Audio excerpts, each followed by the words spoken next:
Assalamualaikum warahmatullahi wabarakatuh. Bertemu lagi dengan pembelajaran ekonomi bersama Ustazah Indah. Nah, di sini kita di kelas 11 IPS akan mempelajari bab baru. Nah, di semester 1 ini yang sudah Ustazah bahas di pertemuan sebelumnya, bahwa semester ini kita akan membahas 5 bab. Nah, bab pertama adalah pendapatan nasional. Jadi mari kita lanjut masuk ke materi selanjutnya. Nah, di materi pendapatan nasional ada 5 subbab. Yang pertama yaitu pengertian, manfaat, komponen, metode perhitungan pendapatan nasional, dan pendapatan per kapita. Nah, sekarang kita masuk ke pengertian pendapatan nasional. Jadi ada beberapa tokoh ekonomi yang mendefinisikan tentang pendapatan nasional. Di sini ada Alfred Marshall. Nah, menurut Alfred Marshall, pendapatan nasional adalah tenaga kerja dan modal dari suatu negara yang mengolah sumber daya alam untuk memproduksi sejumlah hasil bersih, komoditas, barang, dan jasa. Jadi lebih sederhananya di sini kita ada skemanya. Jadi pendapatan nasional itu berasal dari pendapatan warga negara suatu negara dalam 1 tahun sebesar sekian, yang nanti akan dikurangkan dengan tabungan dan depresiasi. Tabungan itu misalnya ada perusahaan yang menyimpan beberapa labanya untuk pengembangan perusahaan, dan depresiasi atau penyusutan barang atau mesin. Nah, di sini kita kurangkan sehingga hasil akhirnya menjadi pendapatan nasional. Kita next yaitu Arthur Cecil Pigou. Jadi di Alfred Marshall tadi memiliki kelemahan bahwa dia itu masih mengabaikan pertukaran luar negeri. Padahal suatu kegiatan ekonomi kalau sekarang pasti ada hubungannya dengan kegiatan di negara yang lain. Jadi di sini Arthur Cecil Pigou ini menyempurnakan definisi pendapatan nasional sebagai pendapatan objektif masyarakat dan pendapatan yang berasal dari luar negeri yang dapat diukur dalam bentuk uang. Jadi di sini sudah memasukkan peran luar negeri di pendapatan nasional suatu negara. Tetapi Arthur Cecil Pigou ini juga memiliki kelemahan definisinya. Jadi pekerjaan seperti ibu rumah tangga itu kan tidak mendapatkan pendapatan ya, tidak ada gajinya. Nah, itu tidak dihitung dalam pendapatan nasional. Tetapi sebaliknya, ketika kita mempekerjakan asisten rumah tangga untuk mengerjakan pekerjaan ibu rumah tangga itu, mereka mendapat gaji, dan justru yang seperti ini itu masuk dalam pendapatan nasional. Dan kelemahan yang kedua adalah hasil produksi yang dikonsumsi sendiri atau yang tidak diperjualbelikan dengan uang itu tidak dihitung. Padahal hal seperti ini kalau di negara-negara miskin dan berkembang itu banyak sekali barang atau jasa yang tidak diperjualbelikan. Jadi mereka bikin cuma untuk diri mereka sendiri. Nah, ketika itu tidak dihitung dalam pendapatan nasional, pastinya akan jauh mengurangi hasil akhir dari pendapatan nasional tersebut. Selanjutnya ada Irving Fisher. Irving Fisher tentunya menyempurnakan dari 2 tokoh yang sebelumnya Ustadzah jelaskan. Nah, di sini Irving Fisher mendefinisikan bahwa pendapatan nasional adalah hasil bersih dari pendapatan yang langsung dikonsumsi. Jadi barang jasa yang tidak dikonsumsi itu tidak dihitung. Sebenarnya secara realnya ini sangat real atau sangat benar-benar menunjukkan pendapatan nasional yang didapat oleh suatu negara. Tetapi sangat sulit untuk menghitung jumlah konsumsi yang dilakukan oleh suatu negara, sehingga lebih mudah menghitung hasil produksi yang dikeluarkan pada tahun yang sama. Jadi kesimpulannya dari 3 tokoh tadi, setelah disempurnakan disesuaikan dengan keadaan sekarang, pendapatan nasional adalah pendapatan yang diterima masyarakat suatu negara dalam 1 tahun atau total produksi barang jasa yang dihasilkan masyarakat suatu negara dalam 1 tahun. Jadi bisa dalam bentuk pendapatan maupun total produksi barang dan jasa yang dihasilkan, tergantung sudut pandangnya. Seperti itu. Materi selanjutnya yaitu manfaat menghitung pendapatan nasional. Jadi secara umum ada 5 manfaat. Yang pertama yaitu mengetahui struktur ekonomi suatu negara. Jadi kalau misalnya kita ketahui pendapatan nasional suatu negara itu paling banyak didominasi dari sektor apa, misalnya dari pertanian atau industri atau jasa, misalnya seperti itu. Jika misalnya Indonesia itu banyak didominasi oleh sektor pertanian, berarti dia termasuk struktur ekonominya adalah negara agraris. Begitu juga dengan negara industri. industri atau negara yang banyak melakukan pelayanan jasa dalam kegiatan ekonominya. Selanjutnya yaitu membandingkan kemajuan ekonomi. Nah, misalnya dalam pendapatan nasional itu kan dilakukan secara per tahun. Jadi kita bandingkan dari tahun ke tahun itu apakah pertumbuhan ekonomi kita itu meningkat atau menurun, dilihat dari pendapatan nasional. Jadi misalnya di sini kita punya data pertumbuhan ekonomi Indonesia tahun 2019 itu 5,02%. Nah, kita lihat di 2011 ada 6,17. Dia lebih tinggi daripada 2019. Berarti pertumbuhan ekonomi Indonesia tahun 2011 lebih baik atau lebih tinggi daripada 2019. Begitu juga dengan tahun-tahun setelahnya. Jadi di sini dari 2011 sampai 2016 itu mengalami penurunan dan mengalami peningkatan lagi dari 2017, 2018 dan turun lagi tahun 2019. Seperti itu. Nah, selanjutnya, manfaat selanjutnya adalah membandingkan perekonomian antar negara. Jadi kalau misalnya satu negara itu udah memiliki data tentang pendapatan nasionalnya, kita bandingkan dengan negara-negara lain. Nah, di sini kita memiliki data atau pemetaan GDP atau pendapatan nasional per kapita setiap negara. Bisa dilihat di sini yang warnanya fuchsia atau pink ungu-ungu itu memiliki pendapatan per kapita lebih dari 38.000 dolar Amerika. Jadi di sini ada Amerika Utara, ada Irlandia, ada Singapura, Brunei Darussalam, seperti itu. Bahkan kalau Jepang ini masih di bawahnya Singapura dan Brunei Darussalam. Begitu juga dengan Australia, Inggris, Perancis, seperti itu. Nah, sementara yang warnanya hitam bisa kita lihat itu berarti pendapatan per kapita mereka itu di bawah 1.000 dolar Amerika. Di sini ada kebanyakan adalah di benua Afrika. Dan sementara di Indonesia sendiri, begitu juga dengan Filipina, memiliki warna orange muda, berarti kita memiliki pendapatan per kapita 3.000 sampai 4.499 dolar Amerika. Jadi bisa kita lihat di mana sih posisi Indonesia, di mana sih posisi negara kita dibandingkan negara-negara lain.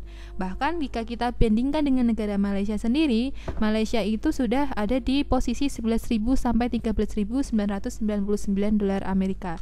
Jauh lebih banyak daripada Indonesia. Seperti itu untuk membandingkan perekonomian antar negara. Kita next yaitu manfaat pendapatan nasional adalah sebagai dasar kebijakan pemerintah. Jadi misalnya di sini, ternyata negara Indonesia itu banyak pertaniannya. Berarti gimana sih kita memajukan perkembangan pertanian di Indonesia itu agar sumbangannya kepada pendapatan nasional itu jauh lebih besar lagi. Misalnya di sini berarti pemerintah melakukan kebijakan pembangunan infrastruktur pertanian, sistem distribusi produksi pertanian, dan harga eceran tertinggi atau terendah. Biar apa? Biar harganya mereka itu tidak anjlok sedemikian rupa atau terlalu mahal sehingga tidak ada yang bisa membeli. Seperti itu.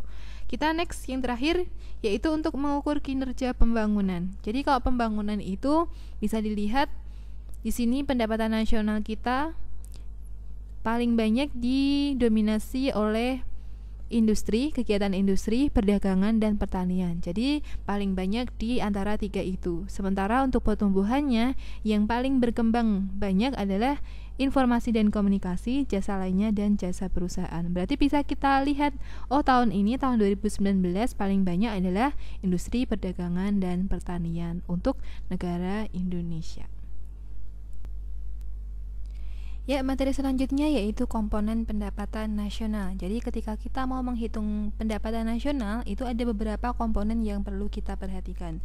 Jadi di sini ada 6 hal atau 6 komponen yang perlu kita perhatikan. Yang pertama yaitu produk domestik bruto atau PDB, produk nasional bruto atau PNB, produk nasional neto atau PNN, pendapatan nasional itu sendiri, pendapatan personal, dan pendapatan yang dapat dibelanjakan. Pertama, kita lanjut.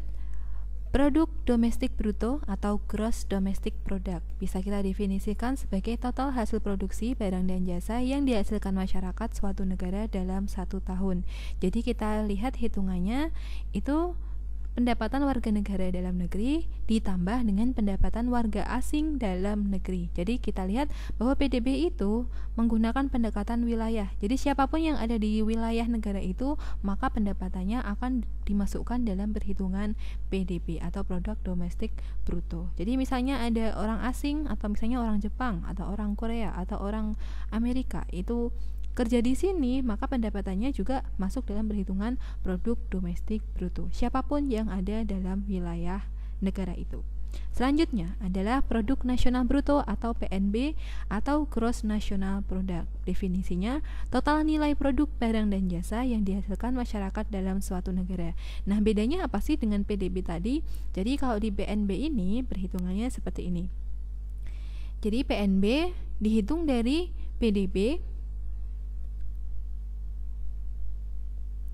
ditambah dengan pendapatan warga negara dalam negeri dan pendapatan warga negara di luar negeri, baru dikurangi pendapatan warga asing yang di dalam negeri.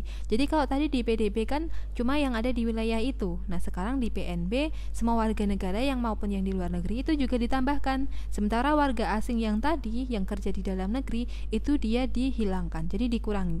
Jadi nanti ditambah pendapatan warga negara di luar negeri dan dikurangi pendapatan warga asing di dalam negeri. Nanti secara sederhananya kita jadikan PDB ditambahkan dengan pendapatan neto luar negeri. Jadi PNB menggunakan pendekatan kewarganegaraan. Siapapun orang Indonesia mau dia kerja di luar negeri dimanapun tetap dihitung dalam produk nasional bruto. Sementara itu siapapun warga asing meskipun dia kerja di Indonesia dia tidak dihitung dalam produk nasional bruto. Jadi lebih real. Yang penting kewarganegaraannya sama seperti itu. Jadi kita lanjutkan ke produk nasional neto.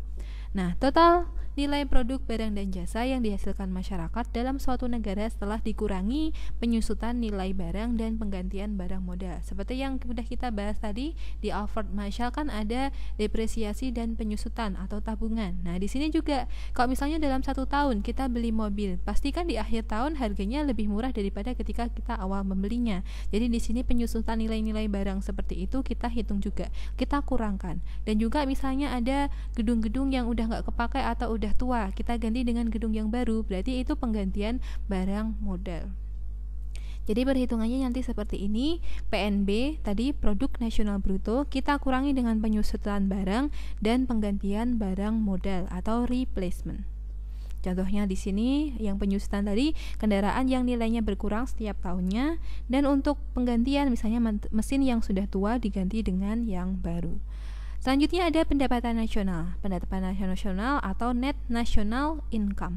Pendapatan nasional memperhitungkan balas jasa dari faktor produksi yang digunakan dan kewajiban yang harus dibayar. Jadi misalnya kita punya pendapatan atau punya gaji, itu apa kewajibannya? Kewajibannya adalah membayar pajak. Pajak tidak langsung. Pajak tidak langsung apa? Pajak yang bisa dilimpahkan ke orang lain.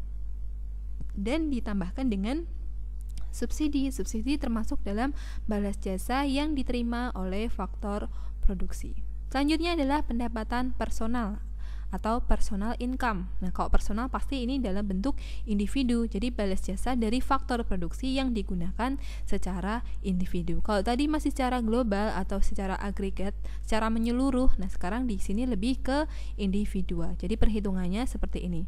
Jadi pendapatan nasional tadi dikurangi dengan laba ditahan, iuran asuransi, jaminan sosial, dan pajak perseroan atau pajak perseorangan.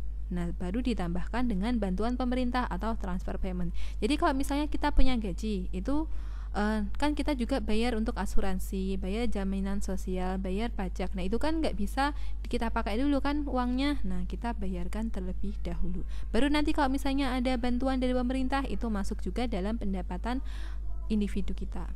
Yang terakhir adalah pendapatan yang siap digunakan atau disposable income. Nah, di sini pendapatan bersih dan bisa digunakan untuk kegiatan ekonomi individu setelah membayar pajak. Jadi ini udah free, udah benar-benar pure untuk kita gunakan untuk melakukan kegiatan konsumsi. Mau buat belanja apapun itu sudah siap untuk digunakan. Jadi perhitungannya nanti dari personal income yang sebelumnya atau pendapatan personal, kita kurangi dengan pajak langsung. Contohnya apa pajak langsung? Pajak langsung itu contohnya pajak penghasilan. Jadi gaji kita misalnya 1 juta dikasih pajak 10% berarti 100.000. Berarti yang siap kita gunakan adalah 900.000 rupiah. Seperti itu contohnya pajak langsung. Nah, sampai di sini dulu pembelajaran kita, materinya 3 subbab terlebih dahulu. Selanjutnya kita lanjutkan dengan kegiatan Zoom atau yang lainnya, dan kegiatan interaktif atau tanya jawab bisa kita lakukan melalui media lain. Semoga materi ini bermanfaat. Kurang lebihnya mohon maaf. Wassalamualaikum warahmatullahi wabarakatuh.